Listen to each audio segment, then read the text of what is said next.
शहराध्यक्ष जे सुभाष कासनगोटकर यांना पदमुक्त करण्यात आलं. मोठ्या प्रमाणात तिकीट इथे बदलण्यात आले. जवळजवळ 17 नावं जे प्रदेशाध्यक्षांनी पाठवले ते इथे गाळण्यात आले असा आरोप आहे. याच्यातलं असं आहे की नावं बदलल्या गेले हे खरं आहे. यात असं होतं की शिवसेनेसोबत आपली युती झाली आणि शिवसेनेसोबत युती होत असताना 8 जागा त्यांना द्यायच्या ठरलं आणि त्या 8 जागांमध्ये हे ठरलं होतं की 4 जागा या त्यांच्या राहतील आणि 4 जागेवर आपले जर चांगले उमेदवार असतील तर ते दिले जातील. आणि त्याच्यामध्ये 4 सरळ तिथे आहे. 2 जागांच्या बाबतीतला आपल्याला माहिती आहे. एक 302-33 गुन्ह्यांचा आरोपी हा चुकीनं कदाचित आला असावा, तर ते एक झालं. आणि ज्यांनी देवेंद्रजींवरती खूप मोठ्या प्रमाणामध्ये विखारी टीका केली, ओबीसी विरोधी आणि कुटुंबापर्यंत जे व्यक्ती गेले त्याचं सुद्धा तिकीट देऊ नये ही भावना सगळ्या कार्यकर्त्यांची होती आणि म्हणून ते 1-2 झाल्या.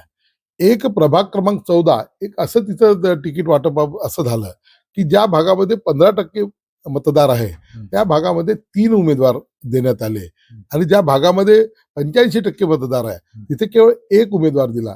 तिथली भौगोलिक रचना अशी होती, जर आपण तो जर बदल केला नसता तर पूर्णच्या पूर्ण प्रभाग तो आपण तिथे पराभूत होऊ शकलो असतो. 3 ठिकाणं असे होते की त्या 3 ठिकाणी तिथले उमेदवारच त्या ठिकाणी नव्हते त्या प्रभागामध्ये. त्याच्यातला आपला हा जटपुऱ्याचा प्रभाग क्रमांक 7 म्हणता येईल. भानापेठ एक प्रभाग होता, तिथल्या आमच्या माजी नगरसेविका ह्या बरेच दिवसापासून दुसरीकडे राहायला गेल्या होत्या आणि तिथलं ते एक होतं. काही ठिकाणी जातीय जे समीकरण होतं, सामाजिक समीकरण होतं, काँग्रेस आणि विरोधी पक्षाचे जे काही तिथले उमेदवार होते त्याला धरून हे सगळं आपले माननीय जयंतसुखजी संचेती आहे, जे पक्षाचे ज्यांना असं म्हणता येईल की भारतीय जनता पार्टीचे पितामह भीष्म आहेत आणि अशोकजी नेते हे खासदार आमदार राहिलेले वरिष्ठ नेते हे ते होते. अध्यक्षजी सुभाष कासनगोटकर असतील, माजी अध्यक्ष राहुल पावडे असेल, मी त्या ठिकाणी होतो ना, गुलवाडे जे माजी अध्यक्ष तेही होते. आम्ही सर्वांनी युनॅनिमसली त्या ठिकाणी या सगळ्या तिकीटचा बदल केला. एका ठिकाणी तर असं होतं की मागचीच आमची जे कार्यकर्ता ती अपक्ष होती, तिला 100 मते मिळाली होती, तिला तिकीट मिळालं होतं आणि तिथे तिकीट मागणारे 2 होते. एक आपले शहरचे अध्यक्ष दशरथजी ठाकूर, माजी शहराध्यक्ष ज्यांनी 40 वर्ष पार्टीची सेवा केली आहे, आणि एक कश्यप, पितांबर कश्यप या नगरसेविका आहे. तर तिथेही एक लक्षात आलं की इथे सुद्धा ही यादी आलेली याच्यामध्ये चूक दिसत आहे. लोकांचे सुद्धा मोठ्या प्रमाणामध्ये फोन माननीय आपल्या वरिष्ठ नेत्यांपर्यंत गेले आणि हे बदल त्या ठिकाणी आवश्यक ते बदल त्या ठिकाणी केले गेले. पण पक्षश्रेष्ठीला विश्वासात न घेता हे बदल करण्यात आले आहे का? कारण चंद्रशेखर बावनकुळे यांनी म्हटलेलं आहे की जी कारवाई झाली आहे ती अतिशय योग्य आहे. आपल्या मतांनी बदल करणं योग्य नव्हतं. हा आपल्या मतांनी बदल तसा विचार केला तर झालेला नाही म्हणता येणार आहे, कारण की सर्वांच्याच तिथे जे ज्यांना अधिकार दिले त्या सर्वांनी ठरवून ते त्या ठिकाणी बदल झालेले आहे. तिथे राहुलजी पावडे होते, गुलवाडेजी होते, मी स्वतः होतो आणि या सगळ्या गोष्टींचं त्या ठिकाणी दिसलं. एक एक गोष्ट त्या ठिकाणी दिसली. आता एका प्रभागामध्ये असं झालं होतं की जिथे काँग्रेसनी 4ही ओबीसी उमेदवार दिले आणि त्यातल्या त्यात धनुजी कुणबी समाजातून दिले. तिथे मात्र आपण आपला थोडा निर्णय त्या ठिकाणी चुकीचा झाला, तर ते सुद्धा आहे. आणि असे ते जे वेळेवर झालं त्याच्यामुळे ह्या सगळ्या बदल करावा लागला, एवढं त्या ठिकाणी सांगायचं आहे. कासनगोटकर यांच्यावर जी कारवाई झाली त्याबद्दल काय? कासनगोटवार यांच्यावर म्हणजे जो त्यांच्या त्यांना पदमुक्त केला आहे त्याच्या मागची भावना कदाचित ही असावी की त्या ठिकाणी आपले ते उमेदवार आहेत आपल्या ह्याचे आणि त्यांना आपला प्रभाग चांगला करता यावा.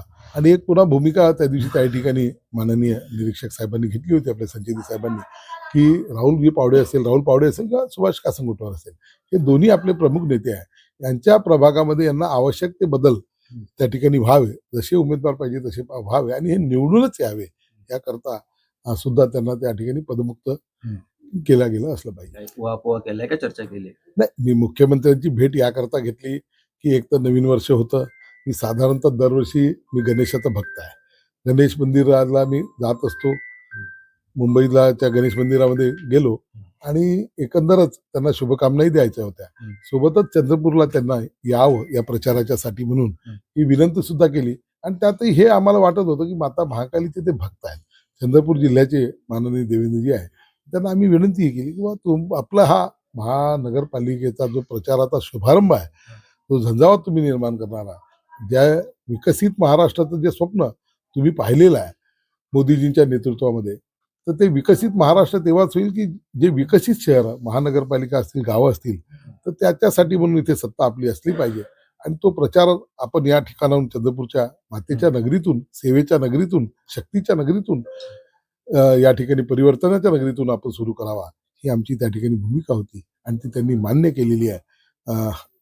4 तारखेला सकाळी ते रोड शोच्या निमित्त करणार आहेत चंद्रपूर आणि प्रचार, महाकालीचं देवीचं दर्शन करून ते प्रचाराला सुरुवात करणार. तुम्ही ज्यांच्या तिकिटीला तो आजपर्यंत झाला नाही, असं का झालं? एकेका ठिकाणी 3-3, 4-4 एबी फॉर्म दिले, सगळ्यांना लढायला. हे गोष्ट खरी आहे की जी व्यवस्था आम्ही उभं राहायला पाहिजे होती ती व्यवस्था झाली नाही. याचं कारण असं झालं की पक्षाने एक असं ठरवलं की आपण सरळ डायरेक्ट एबी फॉर्म द्यायचे, परंतु आदल्या दिवशी साधारणतः एक 4-5 वाजता पर्यंत ती यादी एक प्रदेशाच्या वतीनं झाली आणि मग त्यामध्ये अनेक गोष्टी लक्षात आल्या, तर त्यामध्ये या सगळ्या गोष्टी बदल करावा लागला. मग त्याच्यामध्ये असं झालं की काही ठिकाणी 2-2, 3-3 एबी फॉर्म गेले, हे तर काही योग्य नाही आहे. ते त्याचा तो जे झालं ते काही बरोबर झालं नाही, हे मला न्याय आहे. लोकशाही मराठी ऐका, पहा, जागरूक रहा.